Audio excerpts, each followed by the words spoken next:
Tēnā koutou, tēnā koutou, tēnā koutou katoa. I'm pleased to be here. Bryan Wilson from New Zealand Food Safety. My focus will be on the food safety side of this. So it's a fairly narrow range of things that I'm going to cover. I will cover first where we're up to in the consultation process. So most of you will know the beginning of what I say, but just to make sure we cover that. So that's slide. Well, next slide, where do I do that? Just ask for the slide and they'll close it. Okay. There, that unit there. This one? Yes, you want to grab that, push the big green button. This one? Yep, correct. There you go. Okay. So this is just a summary of where things are at now, which you probably all know. You can grow, you can trade, you can process industrial hemp as an agricultural crop. You need a license from the Ministry of Health. You can only grow varieties of cannabis that have THC content below 0.35%. You can sell hemp seed oil if it does not contain a controlled drug.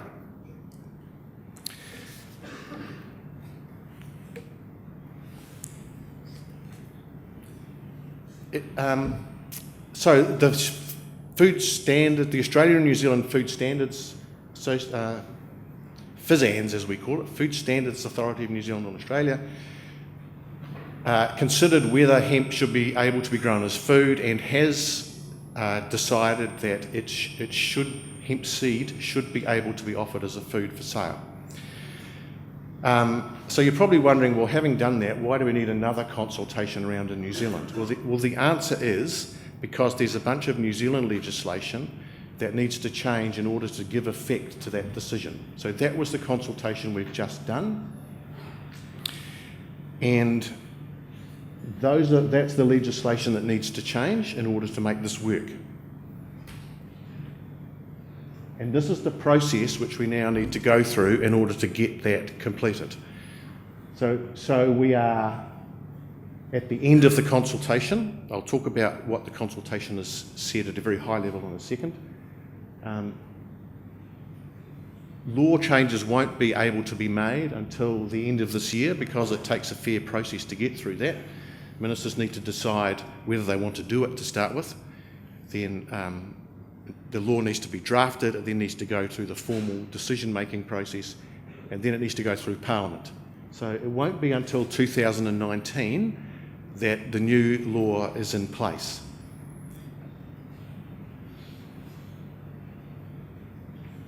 So the submissions.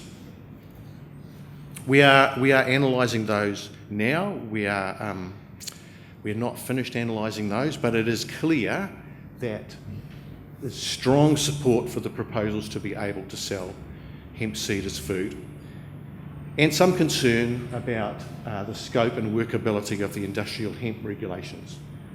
I won't talk about those. Stuart may cover some of that when he talks. I do want to be clear, though, that until the legislation has changed, the law is as it is now. So you cannot sell hemp seed as food until the law changes, and that won't be until 2019. I did get asked whether samples could be brought here of hemp seed, and I said no. And the reason is because I have no ability to change the law or give exemptions from the law. So I'm hoping there isn't any. I will pretend not to look.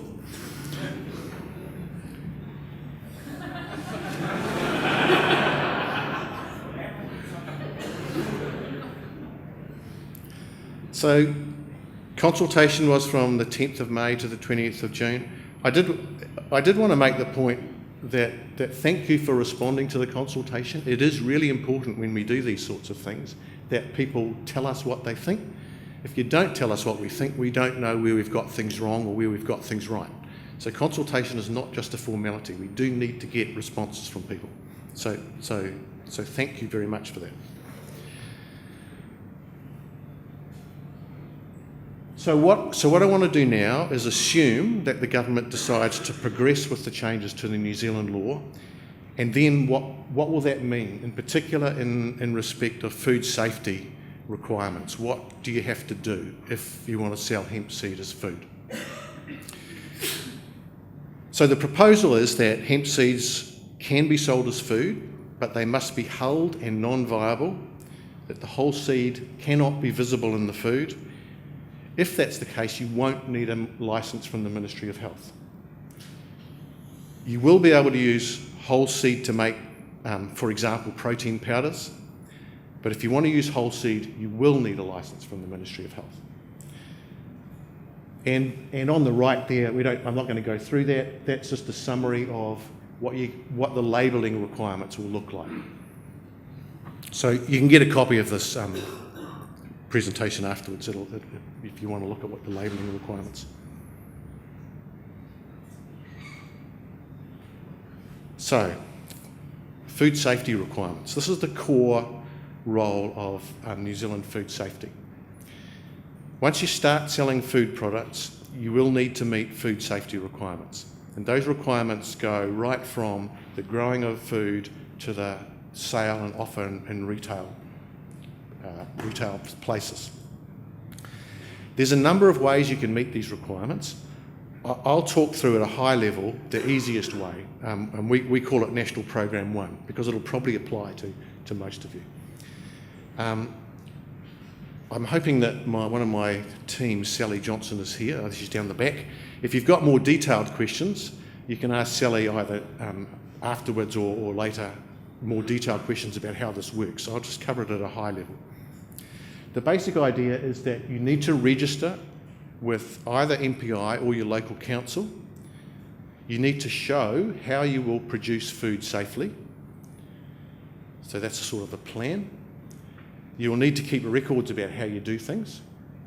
And you will need to get checked that the plan that you say you're going to use to produce food safely, you actually put in place. So we call that verification. If you want to get started at when this new law gets in place at the beginning of 2019, I'd suggest that you register as a food producer by 30th of November this year, because there will be a process to go through. You will also need a licence from the Ministry of Health to grow hemp seed as food, and the requirements are the same as the industrial hemp regulations. If you want to import hemp seed as food, if you want to import whole seeds, you'll need a licence from the Ministry of Health. If you want to import hulled seeds or manufactured food products containing hulled seeds, you won't need a licence from the Ministry of Health. But you will need to register as a food importer with MPI. That means you have to be a New Zealand resident as defined by the Income Tax Act. You'll need to complete a customs form, and we can give you some detail about how that works. Customs will inform us, and that the list of registered food importers we keep on our public register of food importers, which is accessible on our website. The key requirements when you're importing food is that you must source it from a supplier operating in a regulated environment. So you can't just go and get it from anywhere. It needs to be regulated at the source. You have to ensure that the food is transported and stored to minimise deterioration and contamination. You'll need to have procedures in place to deal with food recalls if issues come up about the safety of food. You'll need to keep records that are legible, permanent, and accurately reflect actual events and conditions. And I'll get at the end some of the help we offer.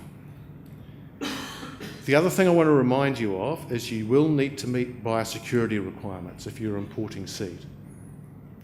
Another part of MPI, our Operations Biosecurity Group, we do enforce controls on imported goods to make sure that no unwanted pests or diseases enter the country.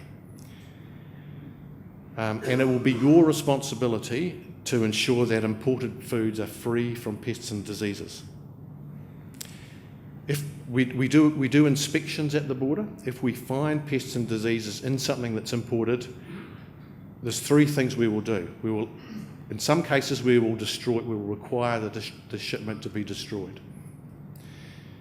If it's possible to treat it, we'll give you an option to treat. And that will usually mean some sort of chemical treatment or heat treatment. If that's not possible, we might give you an option to reship it to another destination, but that'll depend on the level of risk that there is.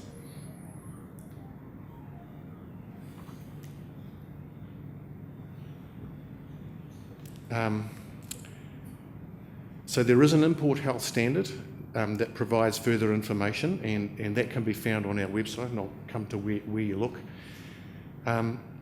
We will be reviewing that standard to make sure it works properly for hemp while we go through this law change process.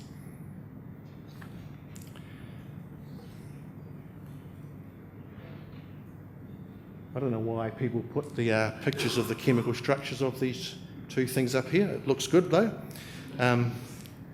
There are specified limits to THC and CBD in the products.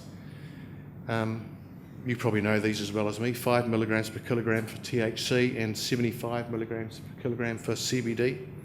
You will need to test if you're growing seeds. There are Ministry of Health guidelines for the sampling of industrial hemp. That requires you to send samples to ESR for testing. This is not over the top compared to other products. Milk testing, if you think about the testing that milk producers need to do, there's a lot more. Actually, there's a whole lot of testing that milk production needs to go through.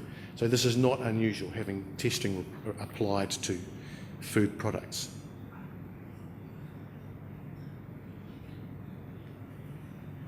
You can sow and harvest before the law changes, but you can't sell as food until the law changes. If you want to sow and harvest hemp, you will still need a license from the Ministry of Health because it's not a hulled seed, obviously.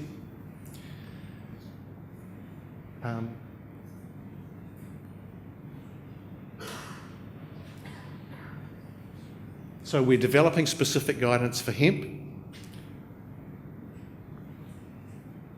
I do want to cover off compliance, but before I finish.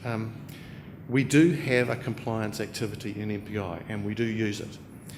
But we take a risk-based, graduated and proportionate approach to compliance. We call it the VAID model: voluntary, assist, direct, enforced. So voluntary means we work with someone. If we see non-compliance, we work with someone to put the issue right. If that's not working well, then we will provide a bit more assistance to try and get you in the right place. If that's not working well, we will then direct you to do something. It's only if those things don't work will we move to a formal enforcement process. So you don't need to get overly worried about compliance, but we do have one. Do the right thing, it's not that hard.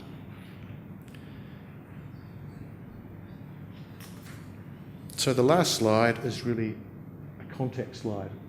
This is the primary part of our website. You'll find a search function at the top right of the website. If you type in hemp in that search function, you'll get everything we know about hemp, which is a fair bit. And you can also type in things like importing food, and there's a bunch of other, some of the other things I went through, and you'll get information about what you need to do. As I say, we are going through now, working out how we can make this as easy as possible. Sally's my expert on that, so talk to Sally if you want more information about that, and ask me some questions at the end. Okay, thanks for inviting me. Round of applause, please. Bryan Wilson.